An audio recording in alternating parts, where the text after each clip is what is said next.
Eto na ang mag-partner na mas paliliwanagan tayo pagdating sa batas. Mga payo ng mga abogado, mga usaping abogado na mas malinaw na pag-uusapan para mas maintindihan natin. Kumpanyera ng Bayan, si Attorney Rina Seco at ang Panyera ng Bayan, si Attorney Cam, Cheryl Adami Molina. Dos Kumpanieras sa DZRH Radio, DZRH TV at DZRH Online. Bago mo kasuhan, bago ka pumirma, bago ka makipagkasundo, makinig muna sa Dos Kumpanieras. Dos Kumpanieras.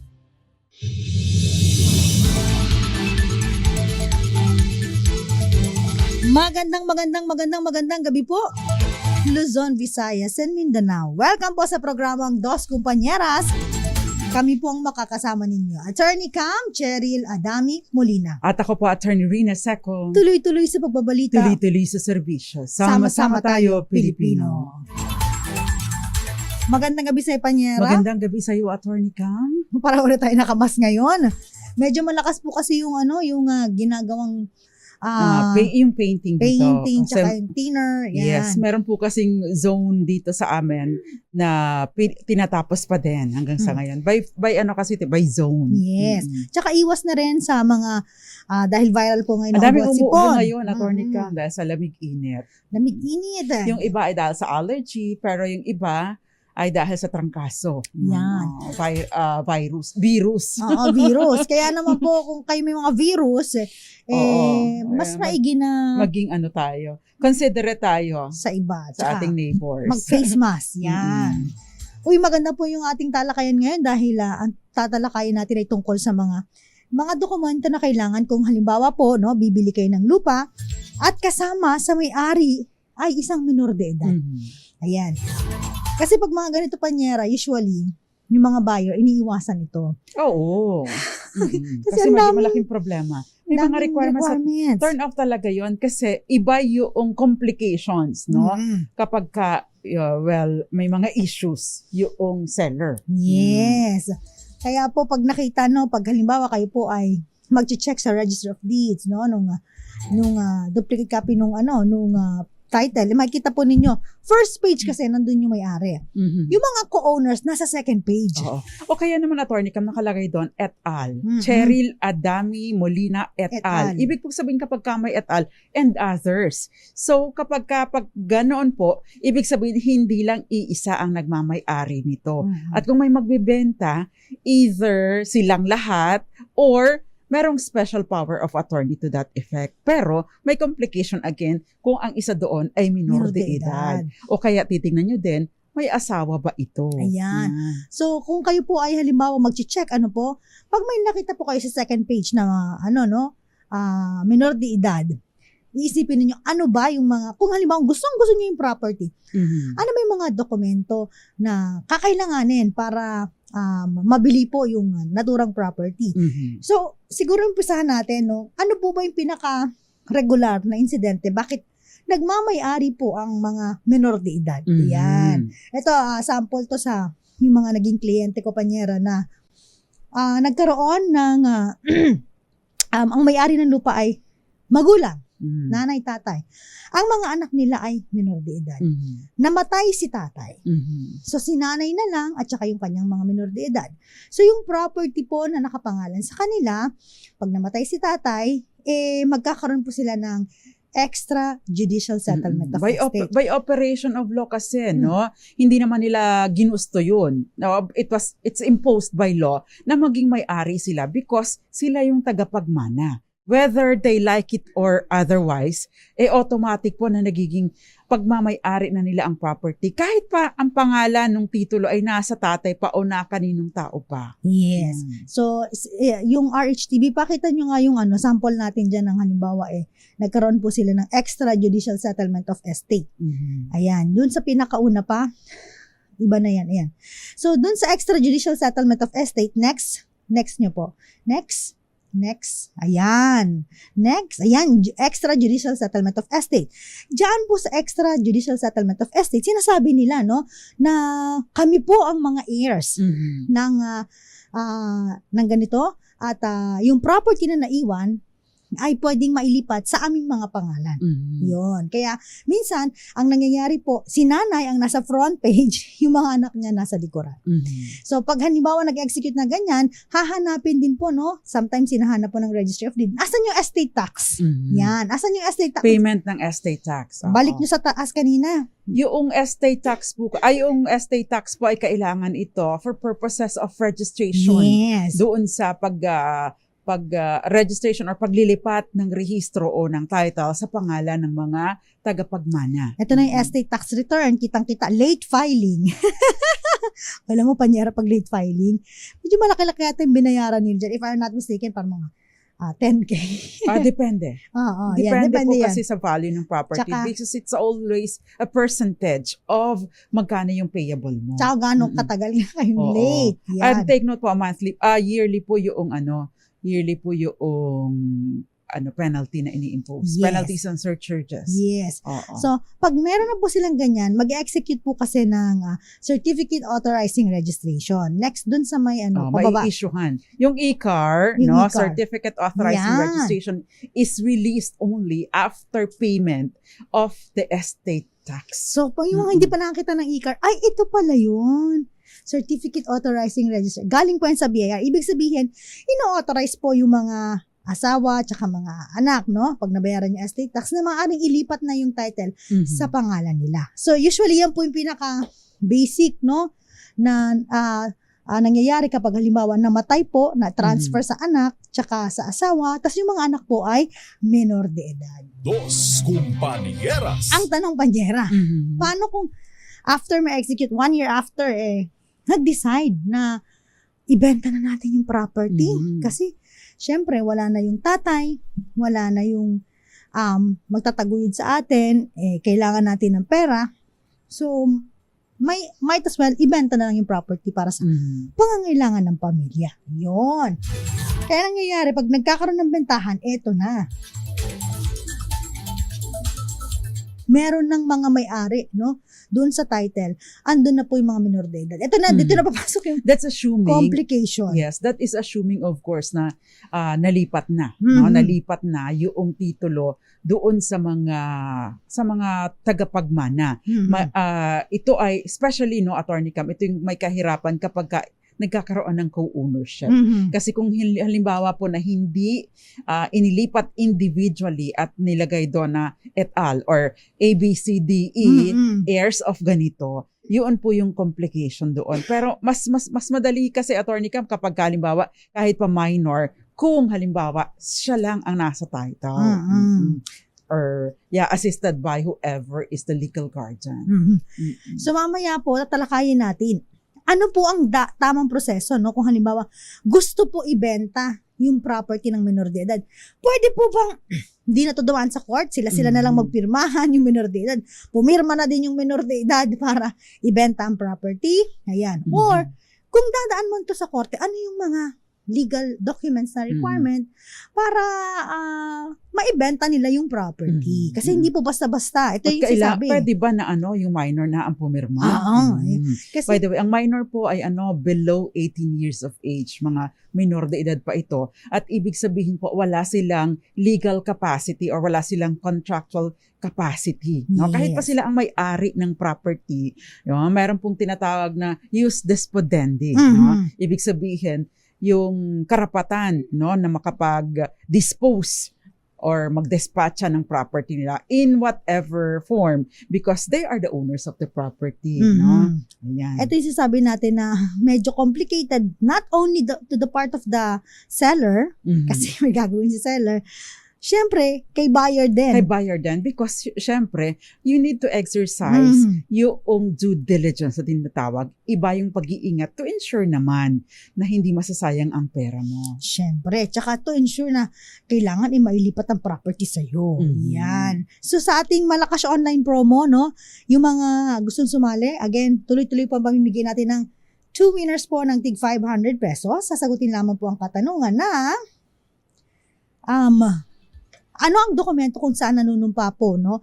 Ang tagapag-alaga na nagsasabi na tapat na tutup din ang kanyang mga tungkulin bilang isang tagapag-alaga ng mga menor de edad, kabilang na ang kanilang mga ari-arian. Batiin natin yung mga nanonood sa atin ngayon. Yes, magandang gabi sa iyo, Aunt May, dyan sa Hong Kong, Tinkerbell, at maraming iba pa. Si Bobby Camposano, magandang gabi po sa inyo. At, of course, Kenneth Arevalo, Kuya Mario Manuba, and Tita Rose. Kumusta na si Tita Rose Manuba dyan sa Malibago, Marinduque, Torrijos, Marinduque. And syempre, mga taga-Department of Agrarian Reform dyan sa Marinduque, Buwak Marinduque. Magandang gabi rin po, Benjamin Lee and Jerison Magaysay, Nelson Benigay, Emmanuel Moises, magandang gabi po. At nanonood sa atin si Miss Maricor Angeles, Raymond Batalon, Lalaine Paloma, si Mami Belen Enriquez, Mami Belen Rivera at Gael Enriquez, si JC San Fernandez at Mary Lily Matawaran. Ay, bago itong listener natin or bagong texter na natin, si Mary Lily Matawaran. Magandang gabi po. Hindi po namin kayo tinatawaran. Magandang gabi po sa inyo. Ayan, si Irisa Maramag Tuklaod. Ayan, bago rin to, no? At ganoon din kay Emily Ambal. Magandang gabi po sa inyo. Si Odette Agsales, welcome back Odette, nanonood na ulit. And of course, si Tita Ami Miraflor Garcia at maraming iba pa na Imbag Arabii, si De Vera Estolas Macoy at Nestor Milena. Yan. Si Sir Luding Bunggaling, magandang gabi rin po, lagi nanonood. At idol na idol doon niya, si Andy Verde. Talaga. Ayan. Andy Green, magandang gabi sa'yo. Ayan. Magbabalik po ang Dos Kumpanyeras. Ilang po munang mga paalala.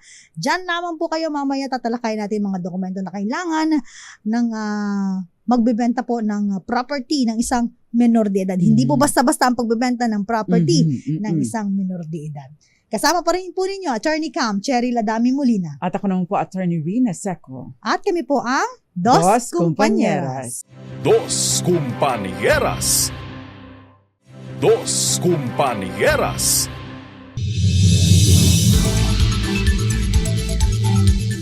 Dos Kumpanyeras, usapang bentahan ng property kung saan menor de edad po ay kasama, no? Bilang may-ari ng property.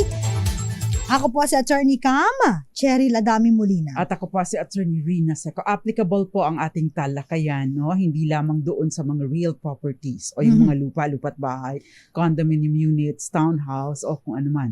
Applicable din po ito sa mga like for example, share of sale of shares of stocks o kaya naman ay sasakyan. Lalo na yung mga inire-rehistro, Attorney Cam, no? Ito yung may mga complication because kailangan ninyo ng full documentation. And kapag magta-transfer ng property, may mga requirements po ang batas. Tsaka marami nagsasabi, naku, ang swerte naman ng batang yan. Bata pa lang, meron ng property. Samantalang tayo ng minor de edad, anong property meron nakapangalan sa iyo, Panyera? Wala naman. Birth certificate lang. Property ng paso. Kahit nga paso, wala ako. Di ba? No? Yung mga ganito, no? Hindi naman nila lahat, pero may mga instances po talaga na kapag ang mga magulang nakapagpundar. Tsaka lalo na ngayon kasi, Attorney Cam, no? Marami sa ating mga minor de edad, no, na nakaka-acquire because they're earning. No mga panahon, lalo na nung panahon ko, no, ay hindi naman nagtatrabaho. Maliban na lamang kung nagpapakasambahay ang isang minor de edad. Although bawal po kasi ang child labor din. Alam mo, parang yung naalala ko yung nag-viral, Panyera, siya ay gaming lang. Addict sa gaming, tas nag-i-stream. Ang dami nang naipundar na property. Marami na ngayon kasi mga so-called influencers, Attorney Cam, no, na nagpapakita ng cleavage, nagpapakita lang ng kuyukot, sandamakmak na ang mga followers, no? Hindi ko alam kung... And namomonetize nila yun, no? It's just sad, pasensya na kayo, maglalabas na rin ako ng sama ng loob. It's just sad na yung mga yun na mga content ang tinatangkilik natin instead of like TikTok account like that of Attorney Cam, no? So, syempre, something na mapatututunan, may matututunan sana tayo. Hindi lang yung piyesta sa mata natin. Yeah. Kasi sa mga feed natin, nakikita natin, grabe, no? So, oo. teka lang, naka-live to, tapos Totoo. Ay, di ba? Nakatube lang. Biglang magugulat ka. Kaya bihira din ako magbukas ng Facebook. Kasi makikita mo doon, pagbukas mo, bakit may ganito? Makikita mo, may question pa. Wala po ba kayong damit sa bahay nyo na pambahay? Kasi naka-underwear lang kayo lagi. Nagla-live kayo. Di ba? That's so frustrating. We're not saying na it is wrong. Pero sana yung pwedeng ma-enrich ang ating kamalayan, ang ating kaisipan. Yan. Kasi po, again may mga menor de edad na po na nakakapagpundar ng sarili na rin po Which is nilang nice. mga ari-arian.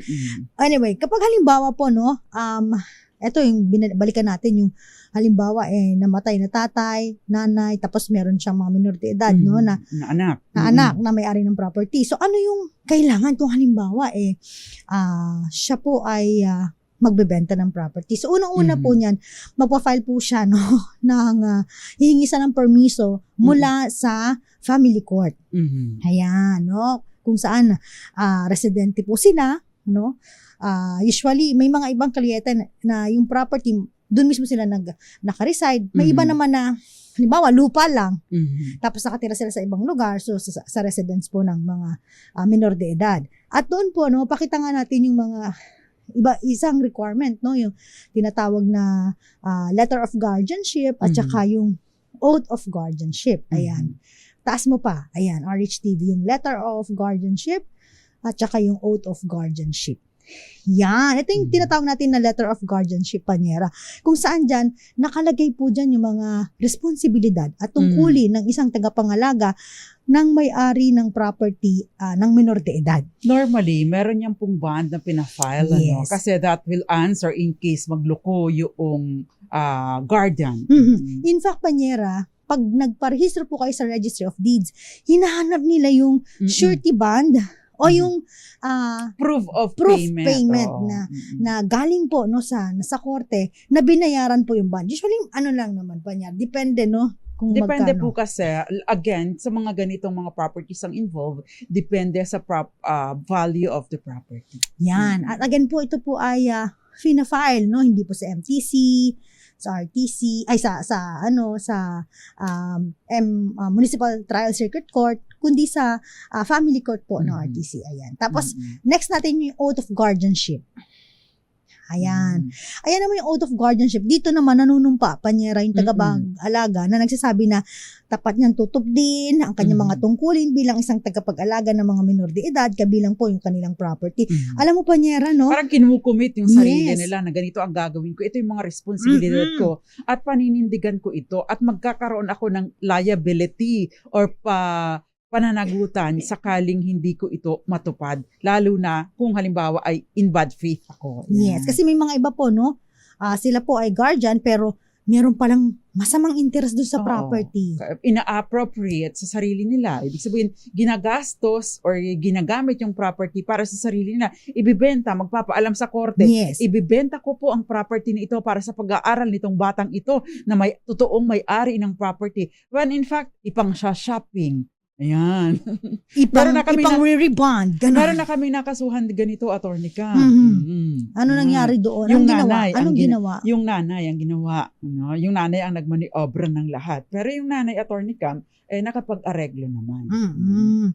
Ang hirap talaga, So, itong mga ito na dokumento, hahanapin din po yan sa Register of Deeds pag kayo po, at saka sa BIR, pag kayo po ay magbebenta ng property ng minor.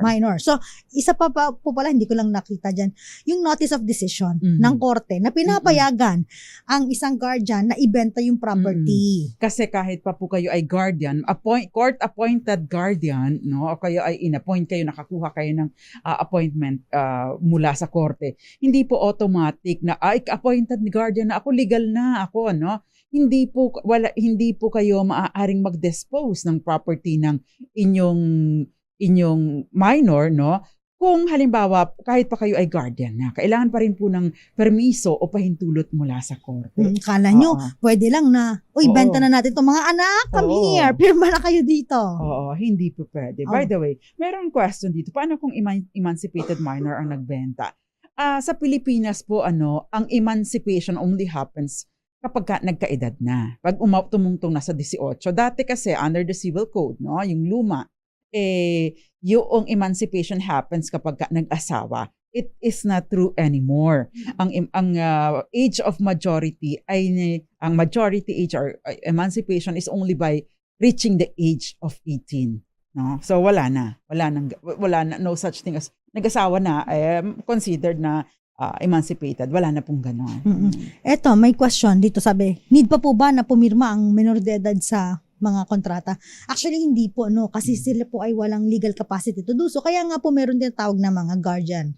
No, sila po ang bumipirma on behalf nung mga minor de edad. Provided na, again po, no, sila po ay pinayagan ng korte bilang maging isang guardian, no, na pumirma dun sa mga dokumento na kinakailangan, especially kapag bentahan po ng property.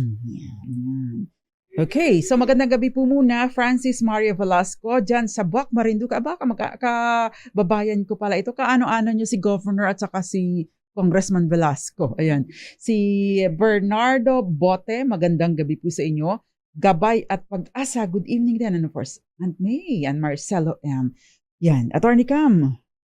Sabi niya, wait na lang kayo na mag-18 ang nagbibenta ng property. Kasi pa din yun. Pwede naman yung kaso nga lang Panyara, ang problema nga lang, kapag halimbawa ganito nga Panyara na wala silang source of income o kaya kailangan po sa pag-aaral ng mga bata. So may times na kailangan maibenta talaga yung property. Again, for the sake po ng ng mga bata. Kasi hindi pwedeng ibenta yung para lang sa kapritsyo. Para sa pagpapamanicure, mura lang pala manicure. Mga pagpapariban, bili ng mga LV, ganyan. Si Mary Jane, attorney, may question dito. Paano po ba kung pineke ng anak ang pirma ng magulang para maibenta ang property niya? Pineke. Ito common, no? Yes. Kasi ang iniisip ng isang anak ay ako naman ang tagapagmana niyan. So pwede ko siguro itong ibenta, no? In fact, yung iba ang inaakala nila na dahil anak sila ay pwede, oy, nanay, tatay, akin yan, ha? Di ba mamanahin ko yan, wag niyong ibenta. Which is wrong, no?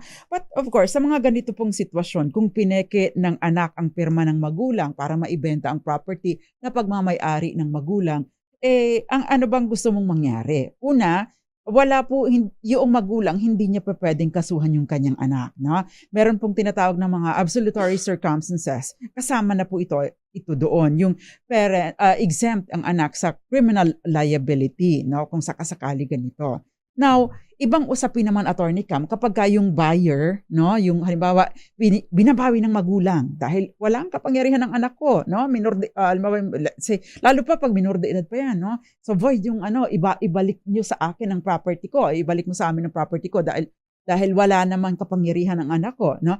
Ibang usapin po kapag ka po halimbawa yung buyer ang magbibenta ng magkakaso against dun sa anak, no. Of course, kailangan na of age na dahil hindi mo naman basta-basta ikakasuhan ng minor de edad. So, iba pong usapin yun. Now, kailangan po ninyong makipag-usap doon sa buyer, no? Kasi otherwise, ibang usapin po yung issue na maaaring kaharapin ng inyong anak. Lalo na kung halimbawa, Attorney Cam, ito ay of age na. Yan. Yun. Next, Attorney Cam. Sabi nito, bakit po ba mahigpit po ang batas pagdating po sa mga minor de edad? Yung mga siguro pagdi-dispose ng mga property, Again, binanggit ng Panyera ko na ang mga minor de edad po kasi wala po silang legal capacity, no, na pumirma sa mga kontrata. Kumbaga, sila po ay wala pa kakayahan, wala pa sa tamang legal edad. Capacity. Walang contractual capacity. Yes. Kaya po, sila po ay pinoprotektahan at pinapangalagaan ng batas. Yan. Tsaka pag mga minor de edad, Panyera, susceptible yan sa influence. Yung, alam mo na, mga susur.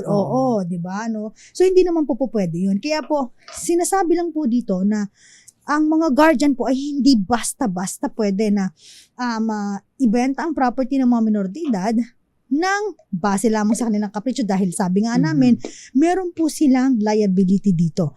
ina-accept po nila kapag sila po ay nanunumpa na kapag binenta po nila ito nang hindi naaayon dun sa letter of guardianship na inisyu sa kanila ng korte, sila po ay maaaring makasuhan. Yes, take note po na even if you are the guardian, again, inuulit ko, even if you are the appointed guardian, recognized guardian, you will still need to obtain a separate authority from the court or permission or consent from the court para maibenta o ma-dispose ang property. Ayan. Ako na ba, Attorney Cam? Si Geraldine Imbaw. Attorney, sa halimbawa po, hiwalay na po ang mag-asawa at may property na lupa. Gusto po ibenta ng asawang babae ang property. Need pa po ba magpirma sa asawang lalaki sa deed of sale kahit matagal na silang hiwalay at lantaran naman na nangangaliwa at ng bababae? Ayan, Attorney. Mukhang naka-off yung microphone mo. Ayan. Yan. So ito naman, Attorney Cam, walang involvement ng guardian. But kailangan po kasi ng consent ng asawa. No? Kung halimbawa po ay conjugal or absolute community asset ang ibinibenta, no? Kung ito naman ay mana mo, ay walang pakialam dito ang asawa mo, lalo na kung ito ay natanggap mo during the marriage. Now, kung halimbawa po na hiwalay na kayo at nangangaliwa, ang maaari po ninyong gawin mag-file kayo ng judicial separation of property or pwede din naman na legal separation, judicial separation of property at ipa-forfeit po ninyo yung share niya, no, doon sa conjugal asset, doon sa inyo or sa anak ninyo or sa inyong favor or maging sole administrator kayo ng property. Ayan. Eto, Panyera, merong nag-question dito. Meron po kaming property ng aking asawa. Ngayon po nalaman ko na siya po ay merong mistress. At alam niya po na bawal i-donate sa mistress yung property. Balak niya po i-donate yung property doon sa kanilang anak na menor de edad. Pwede po ba ito? Ay, eto na yung sinasabi natin, Panyera, no, na kung lulusot, pipiliting ilusot. Di ba? Kasi nga, nakalagay po sa batas, meron pong prohibition, no, na kapag magdo-donate po, no, yung kalivin mo na may asawa pala, dun sa kanyang mistress or paramour, ito po ay pinagbabawal. So, kung ganito rin po, no, na ang property basta po. po kayo ay kasal, ha? Yes, kung kayo po, property po ninyo ito, no, na i-donate, ay hindi rin po may ta-transfer to. Dahil, again po, kailangan din po ito ng consent mula po dun sa asawa, no? Hindi po basta-basta ito. Dun naman sa mga nakakaisip na mga ganito, no? Meron pong mga ibang legal consequences po at saka po maaari pa rin po itong mabawi ng isang legal na asawa. Basta ito lang po, kailangan ng patunayan ng legal na asawa na ang pondo na pinambili dito ay conjugal or parte ng absolute community of property. Ito ay kahit pa sabihin mo, ito naman ay binambili dito ay sweldo ng asawa ko, sweldo ng lalaki, hindi walang kinalaman or sweldo ng itong nangangaliwa, no? Hindi kasi po sa ating batas, yun pong sweldo or buwan ng sweldo ni Mister o ni Mrs. ay pag-aari nilang dalawa. Hindi lang nung taong nagsisweldo. Ayan. Okay, si Ma'am Delia Pines, happy birthday, Kuya Ave Tena, best of health and more birthday to come, sabi niya ganon, and God bless daw. Anyway, itong in relation to your question, Attorney Cam, yung husband ko po bumili ng property pero ipinangalan sa girlfriend niya. Ayan, ito na yun. Pinalabas po na binili nung girl pero sa totoo lang, husband ko ang bumili. Wala namang regular work si girl na source of income. Ayan. Mababawi pa po ba? Syempre, mababawi ninyo pero sa pamamagitan lamang po, hindi nyo gagamitin ang dahas at hindi nyo wag niyong ilalagay sa inyong mga kamay ang batas. Kailangan po ninyong pumunta sa korte. Ayan. Kailangan po ninyong patunayan na ang ipinambili dito ay pera ninyong dalawa or at least galing doon sa savings ninyo or savings ng asawa ninyo because kayo ang nagmamay-ari nito. Ayan. Yan. Magandang gabi daw po, Tess Pabilando, watching from Florida, USA. Zoraida Faliorina, Ice Giliena, at watching from Pampanga naman to si Zoraida. Si Emma Samiliano, nanonood sa Antipolo. Luningning Balubar. Mga attorneys, masaya ako kapag magkasama po kayo. Thank you very much. Ayan. Magandang gabi din sa iyo, Tito Cecil Arillo and Tita Mimi Arillo dyan sa Las Piñas City. Ayan. Florence Regalo, nanonood din po sa atin at nakikinig. Mimi Yoka. Uy, kapitbahay natin dito sa Pasay at at lagi pong nakatutok sa atin. Yung mga gusto pong again sumali sa ating DZRH Malacash online promo, ang katanungan po, pakisagot ha. I-message po, hindi po doon sa group, hindi po yung doon sa comment. Puntahan po ang DZRH Dos Compañeras Facebook page. I-PM lamang po kami at doon po kayo sumagot. Ang katanungan po natin ngayong gabi ay ano po ang dokumento kung saan nanunumpa ang tagapag-alaga na nagsasabi na tapat na susundin ang kanyang mga tungkulin bilang isang tagapag-alaga ng mga minor de edad. Kabilang po ang kanilang property. Panunumpa, oath, di ba, Panyera? Yan. Magandang gabi, Emma sa Miliano, nanonood din sa atin sa Antipolo City. Si Francis Velasco na bati mo na ba? Hindi pa. From Boac. Oo, nabansin sa Boac, Marinduque. Ayan. Si Romy Asuncion, sabi niya, nag-PM ako kasi hindi seen. Kasi napakarami po, libo po kasi ang nagpapadala ng mensahe. Pasensya Pero, na. yan. Titingnan natin. Sige, tingnan ko. Si Rome Asuncion, tingnan ko kung anong mensahe mo. Ayan. Tapos screenshot niyo po ha kapag sasali po kayo para makita namin kung na-like, follow, and share niyo po ba ang ating Facebook Live ngayong gabi. Ayan. Fidel Aquino, magandang gabi po. Magbabalik po ang Dos Compañeras. Ilan po muna ang mga paalala? Sasagot pa kami ng mga katanungan ninyo. Diyan lamang po kayo. Kasama pa rin po, Attorney Cam, Cheryl Adami Molina. At ako po, Attorney Rina Seco. Kami po ang Dos Compañeras. Dos Compañeras. Dos Compañeras.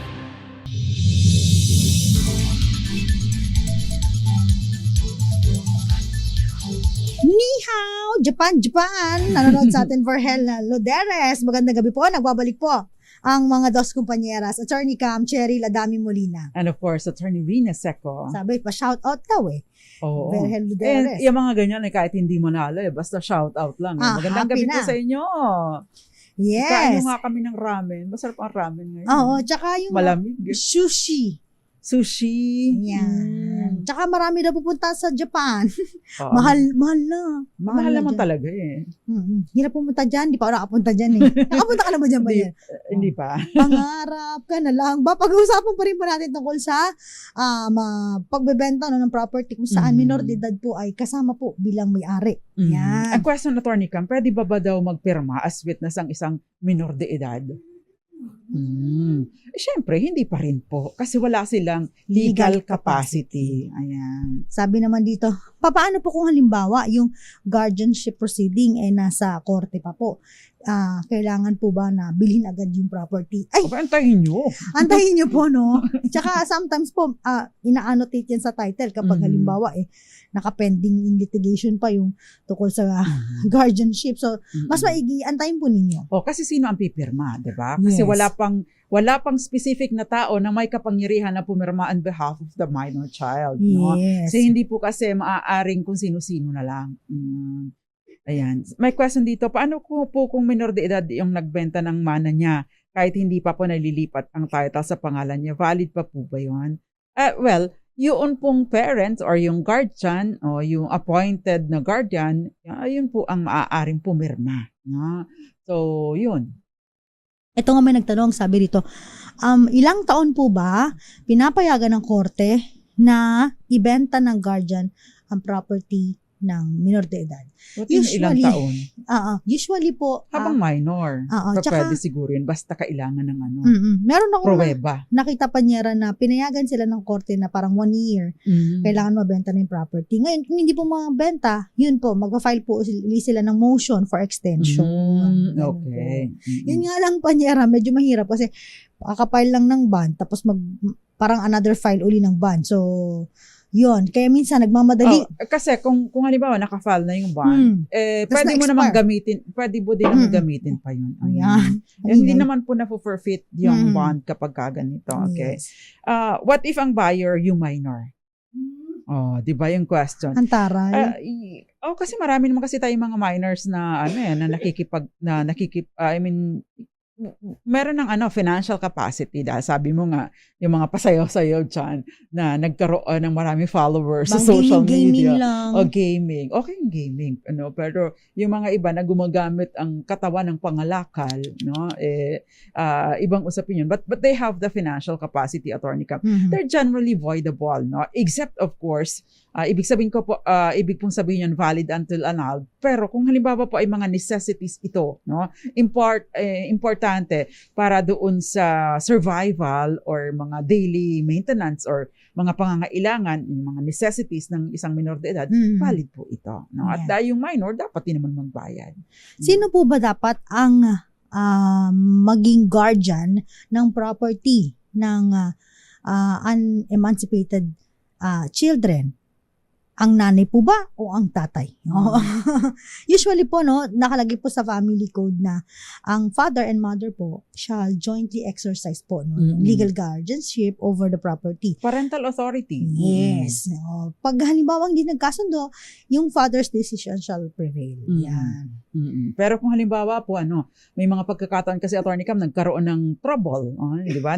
May custody battle. Eh di, ang napupunta kung sino po yung may custodiya. It follows po. Ang hirap naman. Kasi mahirap po, yung nanay ang may custody, pero yung tatay ang didesisyon. Kung ano mangyayari sa property ng bata. Di wow, ganun. Sila nilang dicho. How about po, Attorney, if my parents are buying property on my behalf, can they put the property directly under my name? Attorney Cam, sagutin mo.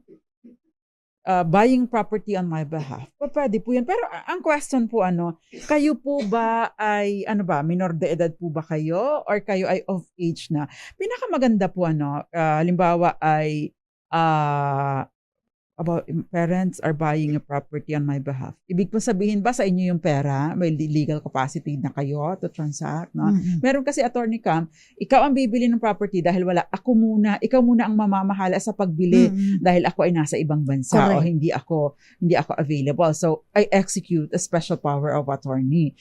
Meron pong ganon. Pwede po na diretso sa inyo kasi basta naka-indicate din po doon na sa special power of attorney, na-authorize ninyo siya to do all the acts na pwede ninyong i-assign sa kanya, including pagbili ng property at paglilipat ng title nito sa inyong pangalan. I-specify po ninyo doon. Kasi kung hindi naman po, kung halimbawa, pinabili nyo lang sila, tapos pinangalan sa kanila, pero pera nyo po, naka-held interest naman yun. Yes. Yan. Although, ibang usapin po, kung halimbawa, bumibili ang parents mo, na tapos ikaw ay minor de edad. O kaya kahit hindi ka minor de edad, bumibili ang parents mo, kanilang pera ipapangalan lang sa'yo. Later on, maaari maging question yan. At kung halimbawa may ibang mga, later, pagka namatay, may mga tagapagmana na pwedeng sabihin, oy, advance legitime yan, no? Ay, ito ay dapat i-collate. Anong ibig sabihin nito? Kasama ito sa computation, baka sobra-sobra yung napunta sa'yo. Which usually happens sa Attorney Cam. Yun. Magandang gabi rin po kay Aldos Villamatter. Na nanonood What is the matter? What's the matter, Villamatter? Yan. Yan. Attorney ka, may question pa ba? Sige. Okay, may question kasi dito eh. Sabi niya, attorneys, valid po ba yung ibibenta ng stepmother ko sa anak nila ng papa ko, ng half-sister ko? Papa ko, yung house and lot. Yan. Ibibenta ng stepmother ko sa anak nila. Yung half-sister nitong texter natin, yung house and lot. Yan. Ito po ba ay bentahan na with real consideration? O ito naman ay palalabasin lang na, kunyari, binili. Kasi may mga pagkakataon, Attorney Cam, para ikuble, para hindi niya mahabol. Diba? Pero again, we go back to yung question na ito ba ay totoong bentahan o lumalabas na donasyon? Pagka ito po ay totoong bentahan, wala pong problema doon. May real consideration, Attorney Cam. Totoong nagkakaabutan ng pera, may bayad. May mga pagkakataon naman kasi na pinalalabas lang na bininta kahit hindi naman totoo. Kunya-kunyarian lang ang bentahan. In fact and in truth, it is a donation. Kapag ka po donation, may mga implikasyon po ito sa mana. And therefore, later on, again, we go back to the issue of yung collation later on. So, kung halimbawa totoong bentahan, ay walang problema. Yun, di ba? Yung jus despodendi, karapatan na i-dispose ang property or bumili ng, i-dispose ang property. Yan. Tuwa ka sa jus despodendi at sounds fancy. Yeah. Si Clyde Aguilar nanonood and si Emilio Lopez sabi niya, paano po pag nagkasakit ang bata o na hospital, pwede na bang ibenta ang property niya? So kung halimbawa po gagamitin po sa mga bills ng bata, again, dadaan pa rin po kayo sa proseso. Hindi basta-basta mabebenta yung property niya. So, kailangan po na ma-appoint po kayo bilang guardian ng bata. O kahit guardian na kayo, kung halimbawa po disposition ng property, kailangan po ng permiso mula sa korte. Ayan. Meron pa pa dyan, Tanyera? Okay, dahil inuubo ka. Oo nga eh. Attorney, yung mother namin, gusto niya po yung bahay at lupa na ilipat na sa kuya namin. Kasi po, wala siyang tiwala sa amin. Ay, eto na. Pero kami pong tatlong magkakapatid, pinagawa naman ang kanya-kanyang bahay sa same compound. Common ito. Parang Tess Solomon lang. Okay. Para daw po di na mag-settle ng estate pag nawala siya at kuya na ang mag-asikaso sa properties para sa aming magkakapatid. Hindi po ba kami magka-problema later on? Okay. Kanino ba nakikinig yung mother mo? Baka naman nakikinig sa Marites yung mother mo. Manghingi kayo ng, sabihin mo sa mother mo, sa abogado makinig kapag ganitong mga usapin. Unang-una, malaki ang tsansa na magka-problema kayo. Bakit? No? Kung ipapangalan lahat ng property sa kuya mo, ibig sabihin nun, baka mamaya may nagsulsul, mag-asawa ang kapatid mo, magswapang, kasi may pagkakataon, attorney, kung mababait pa kayo, buhay pa yung magulang, pero pagka natutokso na, ng personal na interest, sosolohin na lang, lalo pat nasa kanyang pangalan ang titulo ng property, lalo na kung ito palalabas ni Attorney Cam na ito ay binili, abay malaki ang tsansa na magka-problema kayo later on. In fact, kung nasa kanya yung title ng property sa pangalan niya, they can kick you out anytime. He can kick you out anytime. Even your mother can be kicked out anytime because ito, title ng property, ako may-ari nito, wala kayong karapatan dyan. So, mas maganda po, I would suggest na either i-donate na sa inyo individually, hati-hatiin, or gawin na kayong co-owners doon sa paglilipat ng property. Ibig sabihin, kung tatlo kayo magkakapatid, the ABCD, ang title ng property, under sa inyo. No? Mahirap diba? kasi yan kung halimbawa sa isa lang, tapos nailipat sa pamamagitan ng pagbebenta sa purchaser in good faith and for value. Yes. Mahirap na. Maraming salamat, Panyera. Ito na. Dahil malakasan ka kung makinig sa DZRH, malakas ka sa amin. Itodo nyo na ng malakasan ang panonood online sa DZRH News Facebook page at masasagot ng tama ang aming katanungan. Instant mananalo ka ng malakasang 500 pesos sa DZRH Malakas Promo.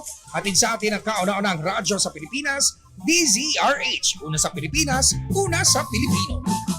Sa katanungan na ano ang dokumento kung saan nanunumpa ang tagapag-alaga na nagsasabi na tapat na susundin ng kanyang mga tungkulin bilang isang tagapag-alaga ng mga menor de edad, kabilang na po ang kanilang mga ari-arian. Ang tamang sagot po ay Oath of Guardianship. First winner natin, Banyera. Ang first winner natin, Attorney Cam, sagot niya ay Oath of Guardianship, Lionel Garina. Parang first time niyang nag-text sa atin, Attorney Cam. Maraming salamat po. Congratulations. Next winner po natin, sagot niya rin po kay Oath of Guardianship, nakashare, like, follow sa ating Facebook na DZRH Dos Compañera, si Mark John, another 500 pesos. Congratulations. Yung hindi pa po nakakatanggap ng kanilang mga premyo, antay-antayin nyo lang po. Yes. Minsan kasi nagkakaproblema din ng GCash. Yes. Minsan yung mga pangalan ninyo natatabunan dahil libo-libo po ang natatanggap namin. Apo. Kaya minsan po, huwag kayong magsasama ang loob kung halimbawa hindi agad nabuksan ang message ninyo. Yes. Basta huwag kayo mag-alala, within this week, nasa inyo yan. Yes. Magandang gabi po muna, nanonood sa atin. Hindi siya sumali ngayon sa ating Malakas promo. Pero nanonood daw siya sa Tuguegarao City. Magandang gabi po, Erwin Floro Remudaro. And of course, speaking of Tuguegarao, magandang gabi sa iyo, Judge Dennis Mendoza. Magandang gabi rin po kay Miss Arlinda Agloco, dyan po sa may Ilocos Norte. And of course, magandang gabi rin po kina Papa Will, Mama Jovita, Nanay Connie Vista, and Mama Sinta. Naiingit ako sa iyo. Okay. Nababati mo sina Papa Will at saka si Mama Vita. Si Nanay Flora, hindi ko na mabati. Magsa-celebrate na siya ng kanyang supposedly 86th birthday sa November 6, Attorney Cam. Pero, magsa-celebrate na. Pang ilang taon mo na ba, Tita Sita Arevalo, advance happy birthday sa'yo. Si Federico Bagisi, Robert Bartz, at sabi niya, I love DZRH AM Radio. Thank you very much. Nanonood sa atin dyan si Robert Bartz sa Cavite 13 Martires City. Magandang gabi po sa mga taga 13 Martires and Aris Maramag Tuklaod. Yan. Maraming Nanonood salamat sa po. atin sa DZRH News Television, Attorney Cam. Thank you so much. Bukas po magkakarinigan at magkakitaan pa rin po tayo. It's Kasama pa rin. Yes, ang mga Hmm. panyara ng bayan. Attorney Cam, Cheryl Adami Molina. And of course, Mimi Antao dyan sa Japan. Magandang gabi po. Ako po, Attorney Rina Seco. Tuloy-tuloy sa pagbabalita. Tuloy-tuloy sa serbisyo. Sama-sama tayo, Pilipino. Dos Compañeras.